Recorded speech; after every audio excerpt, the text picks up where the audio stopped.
Our last topic of the day is positioning. Now, if you think about yourself as a consumer, you know you only have so much space in your mind to remember things about companies, their products, and their services. And what we try and do is through our marketing mix, through our product, price, place, and promotion, we try and stake out a small part of your mind.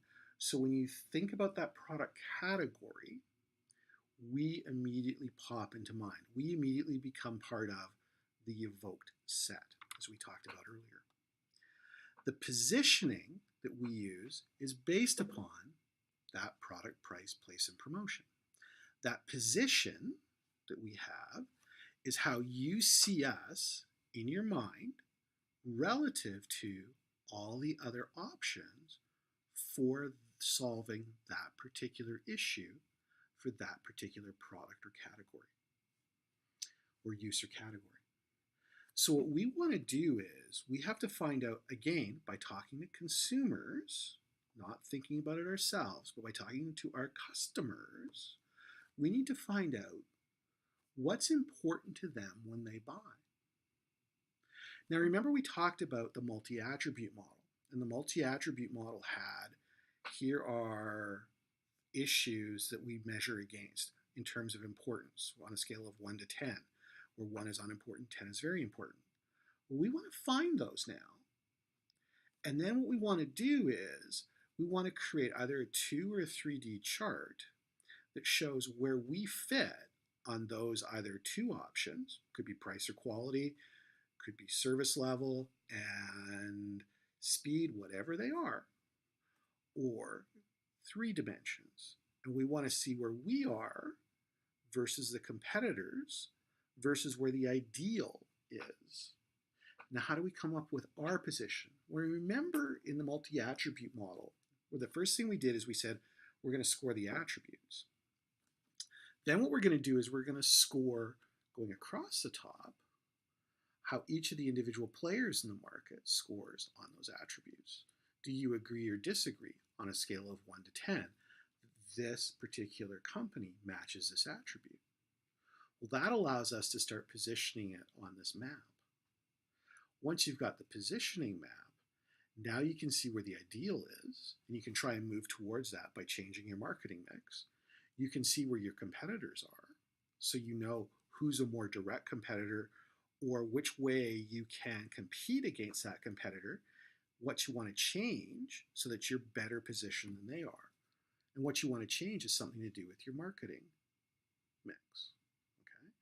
And that's why in your marketing plan, one of the things I talk about is what levers can you pull from the product, the price, the place, or the promotion that will get you closer to what the consumer wants. So positioning are those things that consumers use to figure out how you meet their need for that product or service, or their desire for that product or service. The position is the actual position they put you in. Are you above or below, to the left or to the right? Okay. That allows us to figure out how we're differentiated. So if we have two competitors, there's ourselves and somebody else, and the consumers rank us as a 5 and the competitors as a 7 on quality, we probably don't want to differentiate ourselves based on quality because we're not seen as very high quality. Now what we could do is find another issue to go after that we could position better on, okay? Or we can change our quality, and then we can use advertising, promotion, to let the consumer know we've changed our quality. All right? Once we've got all that, we create the perceptual map, and your textbook's got an example of the perceptual map that you can use, okay? How do we, what kind of bases do we use to position and create the perceptual map? Well, we use attributes, product attributes, speed, quality, security, whatever the attributes are, the consumer is going to describe it. And again, it has to be the consumer, not what you think it is. All right? We take a look at the things like price and quality, user applications, the product user, who's using it versus who's buying it, the product class, what kind of class of product is this? Is this a expensive product, a medium price product, or a low price product? That'll help us position as well. Our competitors and the emotion consumers use when they're buying it. Because emotion is one of those things that goes into benefits. It's included in the usage situation. It has something to do with why the consumer is buying it at a given time. So we have to account for that as we go through the system. We position a product. We ride that market out. Now remember, markets don't last forever. And every once in a while, we see our core market sliding away from us. Maybe it starts to go into decline. Maybe somebody's better at positioning in the market than we are, and we decide to exit the market. At that point, we can do what's called a repositioning. We can take an existing product, make a few changes to the physical product, but typically what we do is we reposition it using promotion. Okay, usually it's more promotion than anything else. So we reposition that product. What are some examples? Well, the classic example is Marlboro cigarettes. Okay, I grew up with the concept of the Marlboro Man. Most of you can probably remember that, although now with recent court rulings, we don't see cigarette advertising the way we used to. But what Marlboro found was their original target market was women.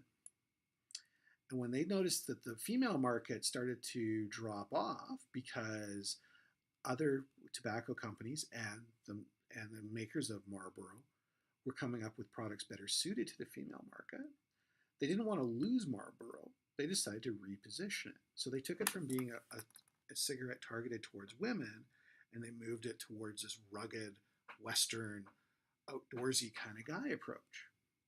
Very interesting. Okay, Miller Beer is also repositioned, and I've noticed in their new commercials they're going back to their old tagline, which is "If you've got the time, we've got the beer.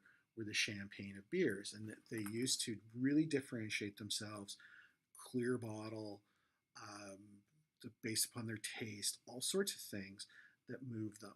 And that was because they were trying to reposition the brand because they were not doing well in their traditional market of kind of a lower price beer. Okay, so what you found is they reposition. Those are a couple of success stories. What's the biggest failure in repositioning? Now, I'm kind of ambivalent on this one, but New Coke. New Coke was one time when a company tried to reposition their product. They changed the flavor because all of their consumer research said consumers want a sweeter, more Pepsi-like product. They came out with it. And what happened? It bombed. Because what they didn't do was they didn't ask their current customer base, what do you like about the product? What's the attachment you have to it? They didn't realize how strong that brand attachment was. So they didn't factor that in.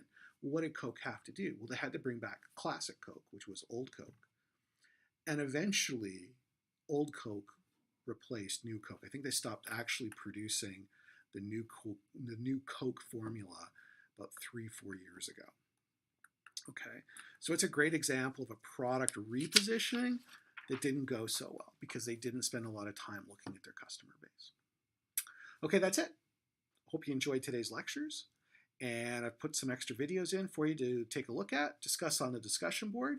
Don't forget, tomorrow we have another Marketing Minute, and I'll see you on Friday. Have a great day.